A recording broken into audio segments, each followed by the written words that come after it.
It's not the first time we're having by-elections in this Fourth Republic, and definitely it will not be the last. But then there are so many other issues around this, so let's just plunge right into it. Fred Nzako joins us this morning. He's a legal practitioner, and he's right here with us in the studio. Thank you so much for your time. Many thanks. Good morning. As well as Hamzat Lawa, who is a campaigner and chief executive of Connected Development Code. Thank you so much for joining us, Mr. Lawal. Well, let me begin with you. Mr. Lawal in Abuja. So you have seen these elections, at least read up on them, and found out a number of things, picked information here and there about this by-election. What's your assessment? Any developments or anything we haven't still learned that we need to improve on? Well, thank you for having me. When you look closely, first, we must commend INEC for undertaking these elections. And when you also look at data, relatively the election was peaceful. When you look at the role of security agencies, we've seen improvement. But then again, we're still experiencing voter apathy. The turnout was relatively low. We didn't even get up to 50% of turnout during this by-election. So when you look closely, we're still not learning from our previous elections in terms of ensuring that voters come out and ensure that they contribute their role in a democratic process. Again, when you also look at the enforcement of COVID-19 protocols, you know, our security agencies were not on ground to support INEC to ensure that people were wearing their face masks and enforcing physical distances. You know, there's been some other discrepancies around, particularly in Zamfara State, where our partner, Yaga Africa's observer, was maltreated. You know, he was attacked doing his civic duty. Again, you know, we've seen also disruption in some states where some other states, you know, the results have been declared inconclusive. This was a by-election, not as many polling stations were open. So I see no reason why we could not deploy as many security officials to support INEC, you know, to undertake their constitutional mandate. What does that signify? The fact that we didn't have a good number of, a significant enough number of security operatives. What for you does that signify? I think that it shows the lack of investment in Nigeria's security apparatus, and it shows that there is no proper coordination between INEC and our security architecture. Again, civil society organization and connected development have always said that we need to ensure that this approach are holistic. If we must enjoy the dividends of democracy and have free and fair elections that are not manipulative, the security agencies must protect lives and property during this exercise. I believe also this is an opportunity looking forward to subsequent election, particularly the 2023 elections, where we can boast the confidence of the electorate. Maybe, and when you tie it, the fact that you don't have a lot of security personnel on ground to provide protection, this would also contribute towards voter apathy because people need to feel safe before they can come out and cast a ballot. Thank you, Mr. Nzako. Two issues he has raised here: voter apathy and inadequate security. What's your take? Yes, there was a lot of voter apathy, and that cannot be explained very easily because it was expected that quite a couple of people who have been disenchanted with the system would have been more interested in participating in the process. But then what could have led to that voter apathy? Part of the challenges was a build-up to the election proper. One of the responsibilities of political parties, as we all know it, is they need to present credible candidates for elections. It is not the duty of the electorate. It is the duty of the political parties. And that is why it is very essential that primary election, which is the process of selection of the running candidates for every political party, is very important and the key. But what you find out is that build up to this election, there was quite a lot of infractions on the primaries. Take, for example, in Imo State, where as at Friday, a day to the election, there was no clear candidate. And the returning officer of the senatorial zone, Imo North, now declared a party and could not return any candidate as validly having won the election. Because out of the two major contenders, Frankie Bezim and Ifeanyi Adarume, there are two different court decisions. One from Court of Appeal, the other from Federal High Court Abuja. And that is an infraction of the process. So what do you expect the voter to do in that instance?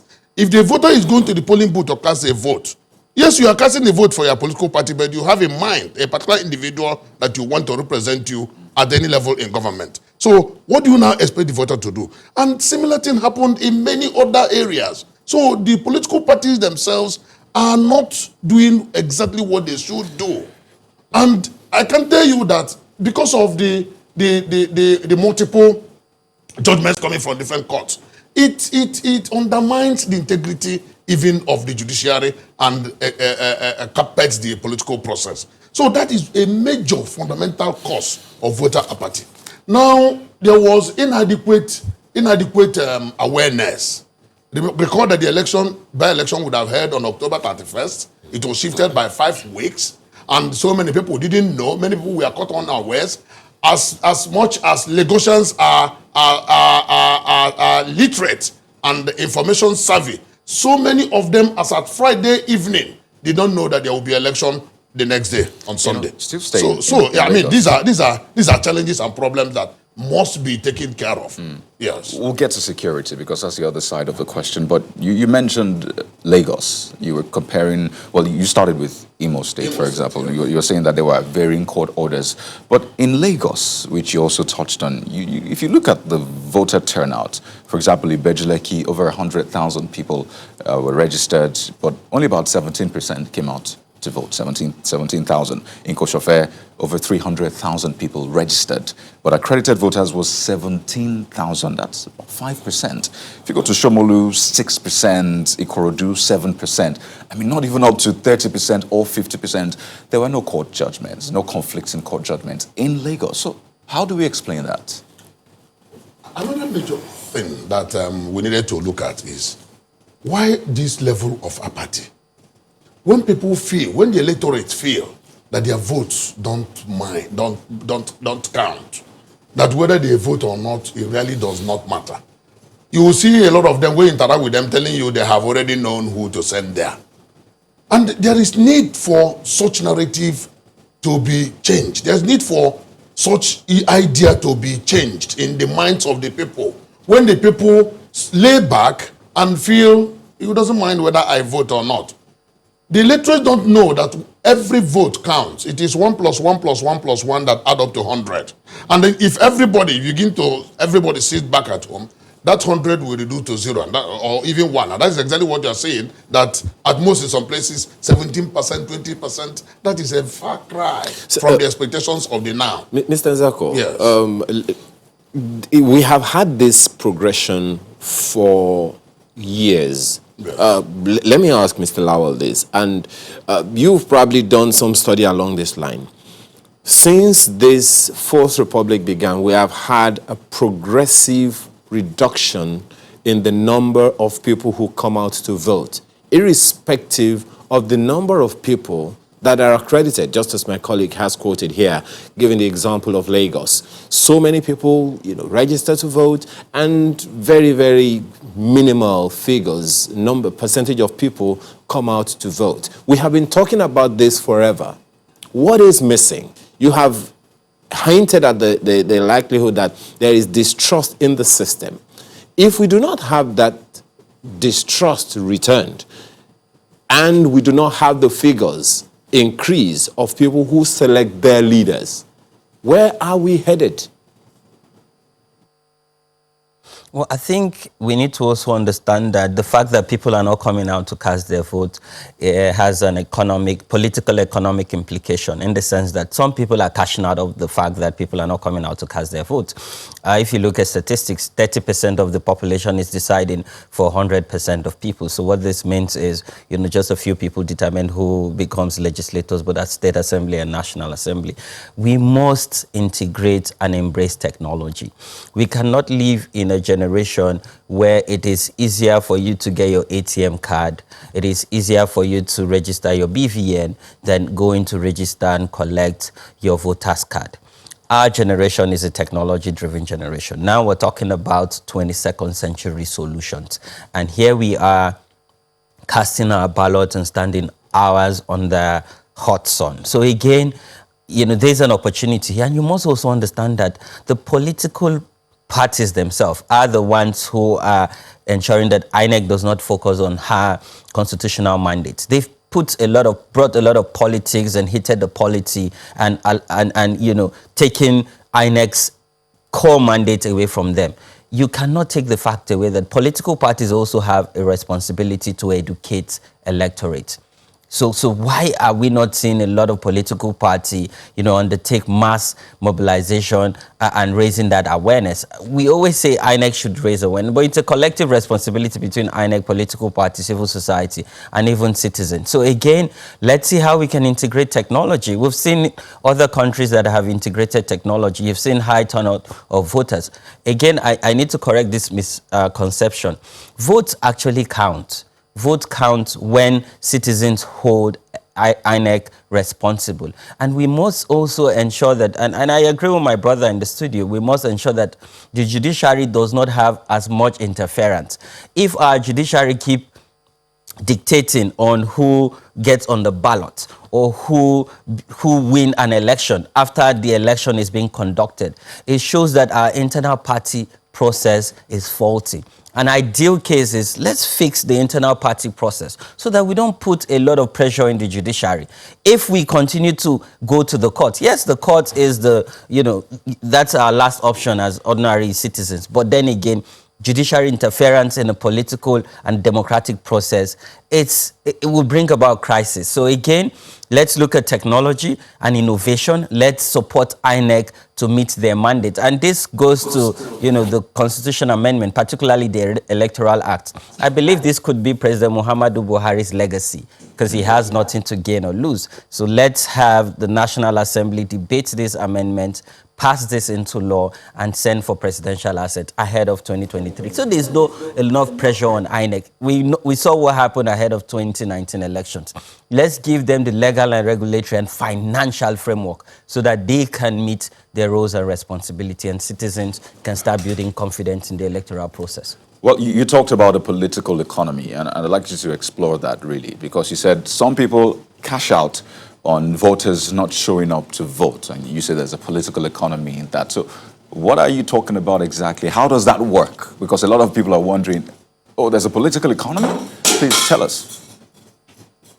So you see, one thing that we have failed as political and history students is the fact that we look at politics as a process where during election, that's only when we need to engage. But politics is a sector. The same way you have the media, you have the financial sector, you have different sectors. Politics is a sector. Now let's look at data, and I would use poverty data to explain political economy. When you look at data, before COVID-19, over 80 million people were very poor. So what this means is they can't afford 360 naira daily. So they can't afford 3 square meals. They pay out of pocket for education and for healthcare.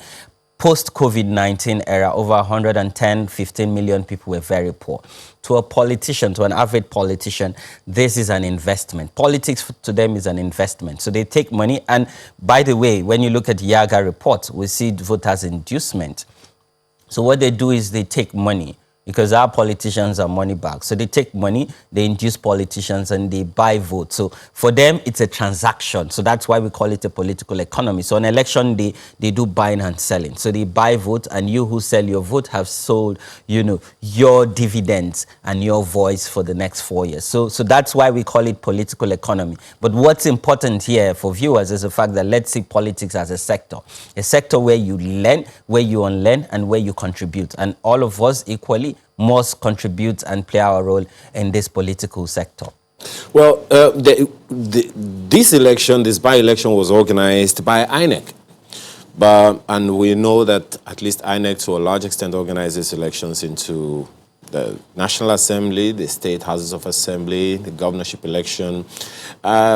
We have 5 elections, 5 levels of representatives that INEC organizes elections for State House of Assembly, Senate, House of Representatives, that's for the legislature, of course the executive, the president and the vice president, as well as the governor and deputy governor. But then there is another level, and that is the level of state independent electoral commissions, which organizes elections into local governments for council chairman and councillors, another level of representation altogether for people. Let's take a sneak peek into that sector for a moment. It will seem like if we are having challenges getting people to be interested in the people they represent, that represent them at the National Assembly, they employ into the National Assembly, how much of a hoot would they give for local government elections? Well, when you look at history and precedent, and I'll take it from 2015, a lot of states have not conducted local government elections.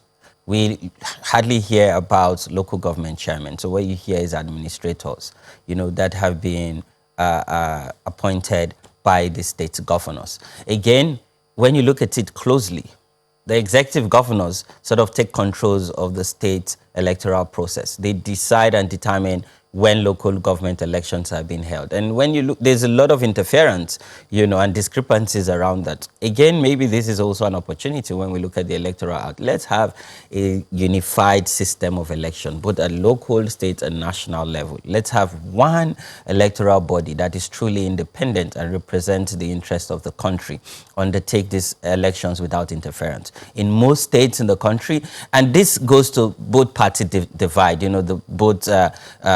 sadly, we're not running a two-party system, but in reality, this is a two-party state, PDP and APC, sadly so. It's from the two-party decide. Just one moment. Rather. So it's not as if my apologies. PDP-led state. My apologies. But that point that you just raised now about having a central electoral body that takes charge of elections for the federal, state, and local government is already being looked at some people, by some people as, wait a minute, is there an agenda here? Let me ask you, Mr. Zako. So that conversation is being contested. We've had this back and forth between the one of the resident electoral commissioners of INEC and the state independent electoral commission saying, look, we don't want that. But then the challenges are confronting us in the face. That level of election, or level of representation is definitely having issues. How do we address it? You made a remark, Ayo, that there has been steady decline in voter participation in our elections, and it came to an embarrassing level in this past by-election. The figure is continuously declining, and we are trying to look at all facets of reasons that may cause that. Democracy is government of the people, for the people, and by the people. And they said in local parlance that every politics is local. Then you now ask yourself, where do the people reside? They reside at the local level. If the people reside at the local level, what happens at that level? There are 3 tiers of government in Nigeria, federal, state, and local. What happens at the local government level, where the people actually reside? What you find out is that there is no democracy at that level. So what Nigeria practices is incomplete. But what's responsible for that? I'm coming, I'll tell you why. What Nigeria practices today is incomplete or total democracy. We don't practice democracy as we should practice, because there is no democracy at the grassroots where the people really reside.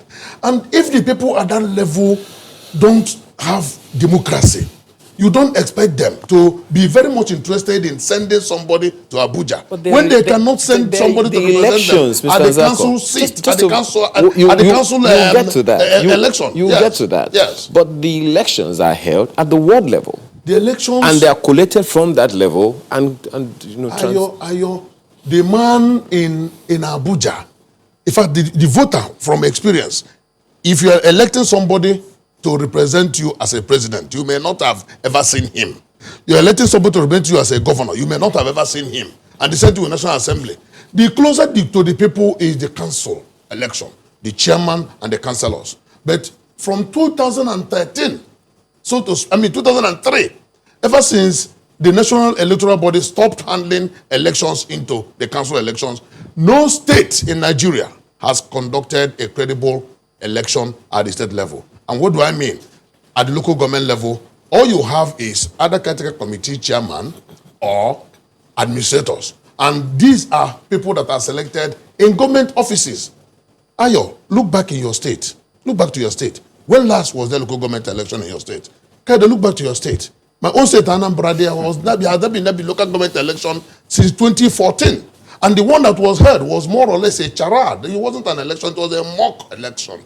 And even in that mockery, what the governors would do was to just handpick and select people to send them to the local government areas. So you're referring to the credibility of the election, not the fact that it was not conducted. Not only credibility, it is a mockery, what you call a mock election in all the states, because every governor, every political party that runs any state wins 100% of the seats at local government election. So you call that an election, and that is why is it impossible?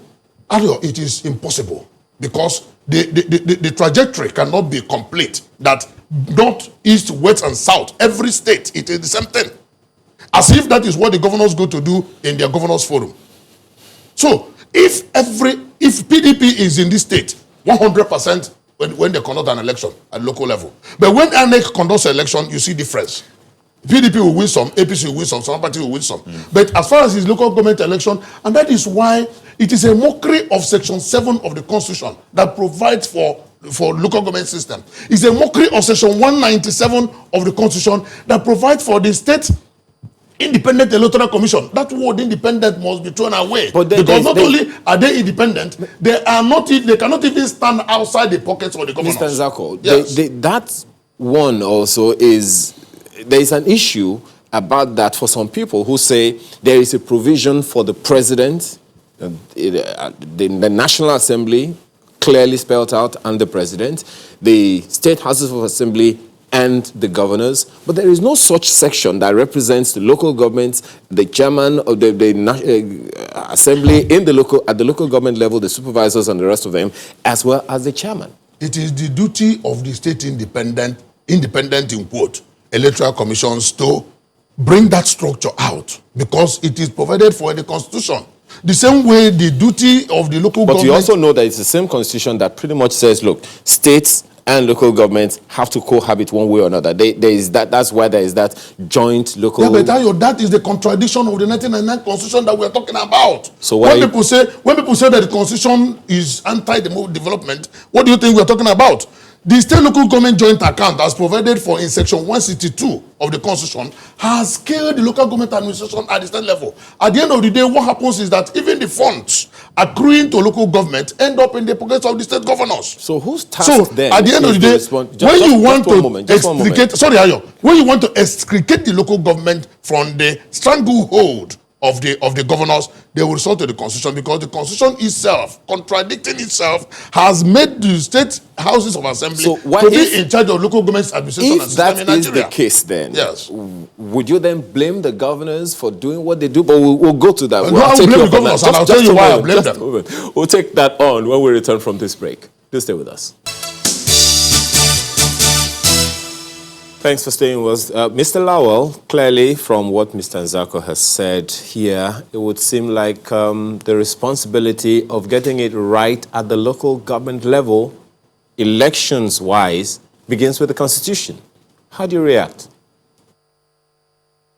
First, we must understand that, sadly, we've elected people who put personal interest above collective nation interest. Again, we must also understand that this is about control, and this is about influence.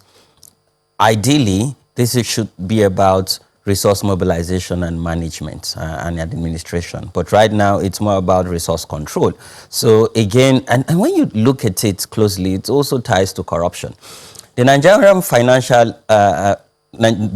Financial Intelligence Unit tried to make the local government financially independent, using the instrument of law. But the first group that kicked against this ambitious policy was the Nigerian Governors Forum. Why? because they want to continue to control resources meant for the local government. If you don't get development at the local government area, that's why there's so much pressure at the national. So everybody runs back to the president. Nobody talks about their councillors and their local government chairman. So again, you know, we must look at it from a political point of view. It's not about, you know, we continue to speak this kind of English on TV. Yes, the 1999 Constitution as amended is not a constitution that brings about justice and equity. That is also debatable. To some people, you know, it's a work in progress. To some other people, let's set aside that constitution and have a national constitutional conference and decide what kind of constitution do we want in Nigeria. But then again, my own generation, and this is a message to them, it's exciting that we're having conversation around Sorosoke, you know, and the coconut head generation. But elections are not won on Twitter and Facebook and on social media. How many of us know our ward chairman? Because it starts from the ward, politically speaking. How many of us even know our councillors? So again, let's go back to the grassroots, because if we want to make this change happen and sustainable, we must go back to those same people you call hoodlums or political talks.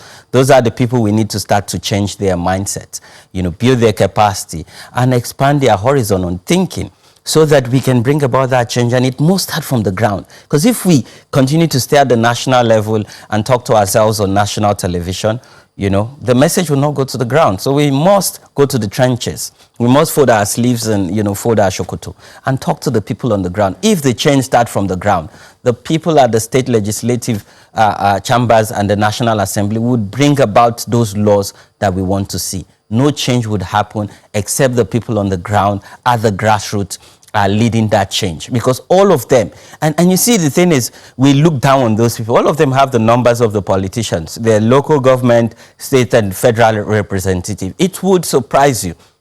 They'll call them on the phone. Imagine the kind of pressure if we're able to mobilize and put the amount of pressure that we need to bring about this change. It would happen probably ahead of 2023. So for me, again, let's look at electing leaders that looks at our collective interests, that put Nigeria first rather than their selfish interests. Closely, this is also corruption, because when you want to control resources rather than manage, mobilize, and administer, it means that you're also part of the problem that we see today.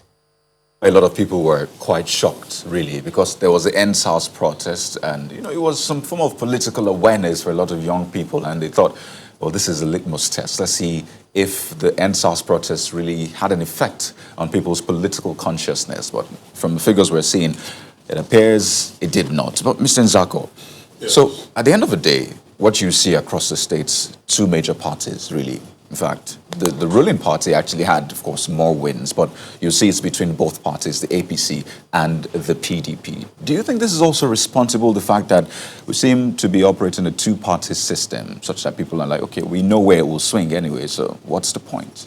The two-party system that we have today is not legislated. On paper and on records in INEC, there are about 68 political parties. But in practice, they tend to coagulate. They tend to crystallize into two major political parties. And that is by way of political association. And because it is freedom of each individual to belong to whatever association that you like to belong to.